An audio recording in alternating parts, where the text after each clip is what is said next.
All right, welcome to the More Than Dogs channel. Today we're going to talk to you about this fire suppression system, specifically the automatic shutoff valve. We came in here at the beginning of the season last week to do a late night wedding. We tested all of our equipment like anyone should. If you test your equipment when you arrive at the scene and it doesn't work, you're kind of screwed, or you're going to be starting service late. So we did that, and we realized that our gas was being choked.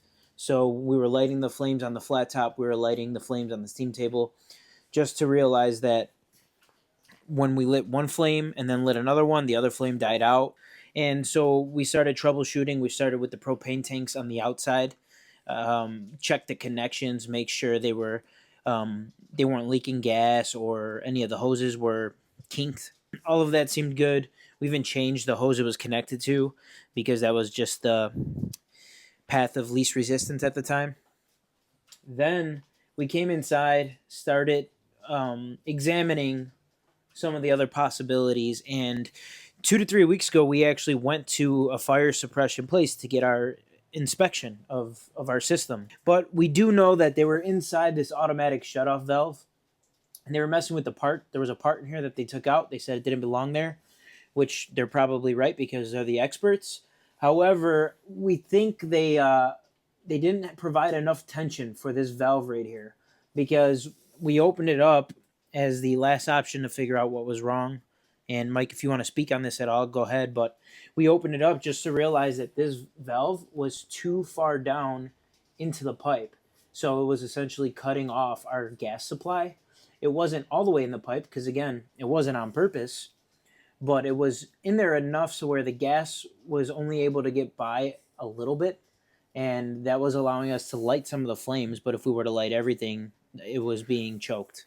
And I wasn't even necessarily immediately connecting to what they did in that box or whatnot. I just know that area is meant that if you have a fire, this fire suppression system should kick on, trigger, what have you, where it's going to shoot the stuff on your flames and put out the fire, right? But that area down there that you can see is also meant to cut the gas, because otherwise it'll indefinitely be putting out the fire, right? The fire is not going to stop if it's being constantly fed gas in some way or another. I hope to never actually have to learn that firsthand, right, Joe? Oh my God! You're on fire, dude! But that piston is what's gonna go shoot down in between in the black pipe in that area over there and cut the gas.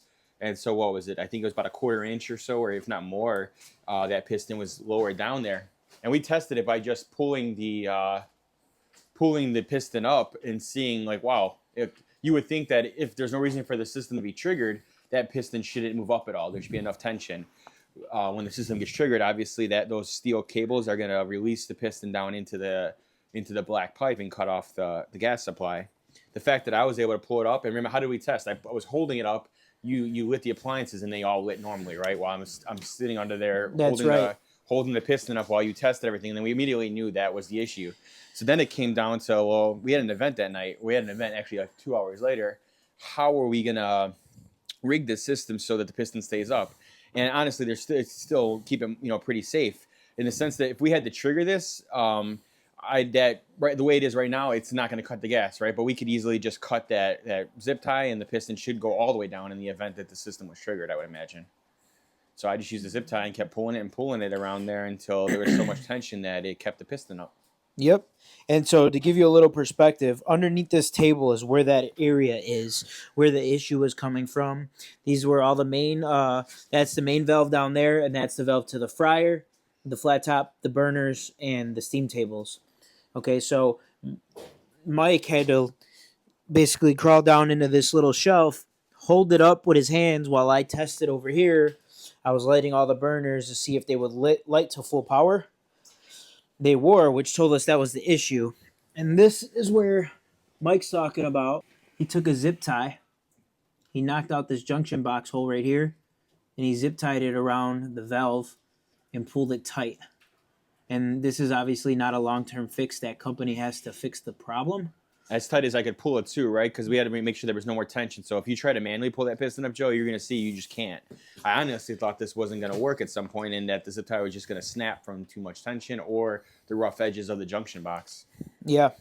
So moral of the story here is, if you run into a gas issue, Some of the first things that you should check your propane. Well, test your equipment always. Then check your propane. If the tank and the connection is good, check your automatic shutoff valve box and be very careful with it. But that could be your temporary fix, and always carry zip ties. Yeah. Zip ties are huge. We use them for so many different Everything. things.